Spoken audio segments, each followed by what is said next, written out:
Hello guys, let's talk about Kusha Kapila and her newly launched brand Underneath। तो कुशा कपिला एक influencer हैं जिन्होंने underneath के नेम से एक ब्रांड लॉन्च किया और वो पिछले दिनों से काफ़ी कंट्रोवर्सी में चल रहा है। एक्चुअली ये ब्रांड क्लेम करता है कि ये मॉडर्न इंडियन वुमेन के लिए है और ये बॉडी पॉजिटिविटी को सपोर्ट करता है।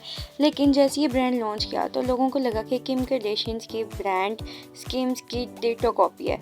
Even whole concept is copied from Skims. आप देख सकते हैं बिल्कुल एस्थेटिक से लेकर शॉर्ट से लेकर ड्रेस टाइप से लेकर हर चीज़ कॉपीड है। इसमें कहीं ना कहीं उर्फ़ी जावेद का नाम भी आ रहा था क्योंकि कुछ दिन पहले उर्फ़ी ने ये बोला था कि वो वुमेन अंडरवेयर्स अंडरनीथ ड्रेसेस के लिए कुछ लॉन्च करना चाहती हैं, लेकिन उसका ये आइडिया चुरा लिया कुशा कपिला ने और कुशा ने अपना ये ब्रांड लॉन्च कर दिया जिसमें न्यूट्रल अर्दी वेयर से कंफर्टेबल शेप वेयर थे।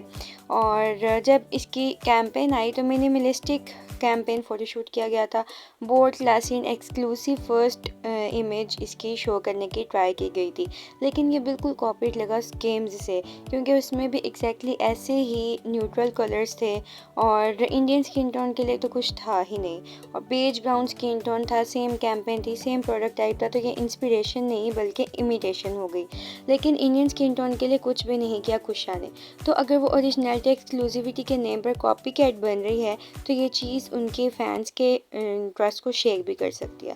तो जैसे कि मैंने आपको पहले बताया कि उर्फ़ी ने कुछ दिन पहले ही इस ब्रांड के लॉन्च होने से बात की थी कि वो इनर वेयर के लिए कुछ लॉन्च करना चाहती है क्योंकि उसे अब तक कुछ कंफर्टेबल नहीं मिला है। तो वो बोल्ड फैशन के लिए वेल नोन है और लोगों को इंटरेस्ट भी होता है कि वो इनर वेयर में क्या यूज़ करती है। लेकिन उसका ये आइडिया तो किसी और ने ही ले लिया और फिर फाइनली कुशा कपिला ने ये ब्रांड को लॉन्च कर दिया। तो गाइस कुशा कपिला ने कुछ दिन पहले इस ब्रांड के लॉन्च होने से ये वीडियोस बनाना स्टार्ट कर दी, जैसे व्हाट टू वेयर अंडरनीथ। उससे पहले वैसी कोई वीडियो से इस कैटेगरी की कोई वीडियो नहीं बना रही थी। तो ऐसा लगता है कि कॉन्सेप्ट स्टॉलन हो गया उर्फ़ी जी का। और एयरब्रश फ़ोटोशूट की जब ये पिक्चर सामने आई तो ऐसा लग रहा था स्किन टोन वॉश है, मॉडल्स के आर्मपिट्स ओड लग रहे थे और बिल्कुल अलग से नज़र आ रहे थे और एक्सप्रेशन अनकम्फर्टेबल थे। ऐसा लग रहा था जैसे ज़बरदस्ती उनसे ये शॉट करवा लिया गया है। तो बॉडी पॉजिटिविटी और बॉडी करेक्शन है या फिर क्या चीज़ है ये। और कमेंट्स इतने बुरे थे, she is trying so hard to give but it's not looking good, the pose looks so uncomfortable that does not even look like her own face, she needs to take it easy with airbrushing. एक तरफ वो body positivity की बात करती है, दूसरी तरफ वो बॉडी करेक्शन जैसी इमेजेस को कर रही है अपलोड। और she legit trying to be Kim Kardashian, जो इस चीज़ का मेन कंट्रोवर्सी का हाईलाइट है। Looks like she is not an entrepreneur but just a face of this brand, she legit trying to be Kim Kardashian. तो कुशा कपिला को काफ़ी सारी यहाँ पे हेट मिल रही थी इस ब्रांड की वजह से क्योंकि उन्होंने एग्जैक्ट कॉपी ही कर डालते। एक तो आप इंस्पिरेशन लेते हो लेकिन ये इंस्पिरेशन नहीं बल्कि एग्जैक्ट इमिटेशन ही लग रहा था, जैसे उन्होंने पूरा कॉन्सेप्ट ही कॉपी कर लिया अपना, तो कुछ उन्होंने ऐड ही नहीं किया था इस ब्रांड में। और एक तरफ वो बॉडी पॉजिटिविटी की बात कर रही हैं कि अपनी बॉडी को एज इट इज़ एक्सेप्ट करना चाहिए, दिस एंड डैट, और दूसरी तरफ वो एक ऐसा ब्रांड लॉन्च कर रही हैं जिसमें वो टमी टकर्स और शेपर्स यूज़ करने को बोल रही हैं और उसकी बहुत ज़्यादा प्रमोशन भी कर रही हैं अपने इंस्टाग्राम पेज पर।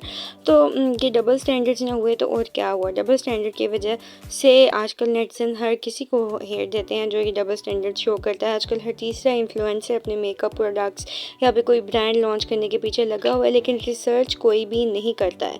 तो इस ब्रांड के जो मिक्स्ड रिव्यूज़ आए थे जब लोगों ने मंगवाया तो so I order a bra from underneath 2000 rupees after seeing it all over Instagram.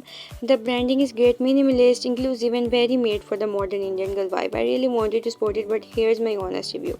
The fabric is soft but not as premium as I expected for the price. The sport is around 60%. The weight looks flattering in photos, not in real life. तो Meesho quality के products के लिए लोग 2000 क्यों पे करें, ये लोगों के खुद के कमेंट्स हैं। और सिर्फ लाइटर स्किन टोन के लिए ही यहाँ पे टोन्स बनाए गए हैं, न्यूट्रल टोन्स के लिए कुछ भी नहीं है। प्राइस बहुत ज़्यादा हाई है तो लोग इस ब्रांड से बिल्कुल भी खुश नहीं है और एस्थेटिक्स तक को भी कॉपी कर लिया गया है। सेम वाइब आ रही है कार्दाशियन के ब्रांड की इस ब्रांड से।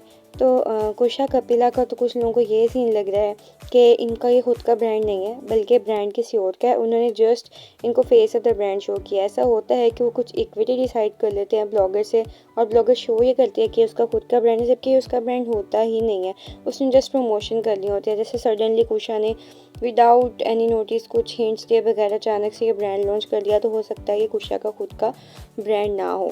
तो लोग इस वजह से काफ़ी ज़्यादा नाराज़ हैं कि ये ब्लॉगर्स या कुछ इन्फ्लुएंसर्स कुछ तो रिसर्च कर लिया करें ऐसे ब्रांड्स लॉन्च करने से पहले। ना इनको कुछ बैकग्राउंड इन्फॉर्मेशन होती है ना कुछ और, बस ब्रांड लॉन्च करने बैठ जाते हैं और मीशो टाइप क्वालिटी के, फ्लिपकार्ट टाइप क्वालिटी के प्रोडक्ट्स यहाँ पे ऑडियंस को दे रहे होते हैं हाई प्राइसेस में, जो इनकी खुद के प्राइसेस होती हैं। So that's it for today's video. Thanks for watching. Bye bye.